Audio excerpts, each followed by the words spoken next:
Thirrsi në ditën e gjykimit. Imam e Taberani, në një transmetim nga Ali ibn Husein, në të cilin ka thënë: kur të vijë dita e gjykimit, një thirrës do të thotë: le të veçohen të dalluarit, dhe do të veçohen një grup njerëzish të cilëve do t'u thuhet: shkoni në xhennet. Para se të hyjnë në xhennet, ata do takohen me melekët dhe ata do t'i pyesin: por ku jeni nisur? Ata do të përgjigjen: për në xhennet.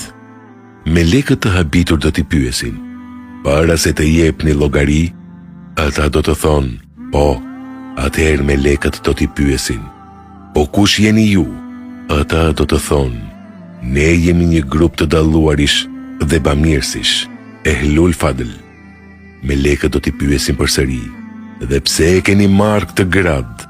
Ata do të thonë: kur na injoroni neve në dynja, ne përgjigjeshim me butësi. Kur na bëhej pa drejtësi, ne bënim durim. Kur ndonjëri ndaj nesh bënte gabim, ne falnim. Atëherë melekët do t'u thonë: hyni në xhennet, se shpërblimi mrekullueshëm është për ata që janë angazhuar shumë. Pastaj thirrsi do të thotë: le të veçohen durimtarët, dhe do të veçohen një grup njerëzish të cilët do të urdhërohen që të hyjnë në xhenet. Gjatë rrugës për në xhenet, ata do takohen me melekët, të cilët do t'u bëjnë të njëjtat pyetje sikurse i bën grupit të parë. Dhe kur ata do të thonë se jemi grupi durimtarëve, melekët do t'i pyesin ata: në çka reflektohet durimi juaj? Ata do të thonë: ne kemi qenë të durueshëm në bindje ndaj Allahut të plotfuqishëm, në largimin nga mëkatet dhe në ditët e sprovës dhe fatkeqësisë.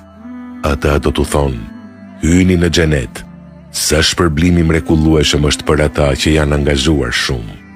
Pas kësaj, thirrsi do të thotë: le të veçohen ata që janë të afërt me Allahun në xhennet, dhe do të veçohet një grup i cili do t'jeti pakët. Melekët do t'i pyesin ata: me çfarë ju e keni merituar që të jeni në afërsi me Allahun? Ata do të thonë: ne kemi vizituar njëri tjetrin në emër të Allahut dhe kemi ndihmuar njëri tjetrin në emër të Allahut. Atyre do të thuhet: hyni në xhenet, sa shpërblimi mrekullueshëm është për ata që janë angazhuar shumë. Përmendet se Zuhuriu kishte bërë një mëkat, i cili e kishte hedhur në dëshpërim, aq sa ishte izoluar nga familja e tij dhe i kishte lënë punët e përditshme. Në fytyrë i shihej një brengosje e papar dhe një pashpresë papërshkrueshme. Kur ishte takuar me të, Zeinul Abidini, edhe kur e kishte parë pikëllimin e tij në fytyrë, kishte thënë: o Zuhri, dije se humbja e shpresës tënde në mëshirën e Allahut, e cila përfshin gjithçka, është mëkat më i madh se sa ai për të cilin ti je pikëlluar.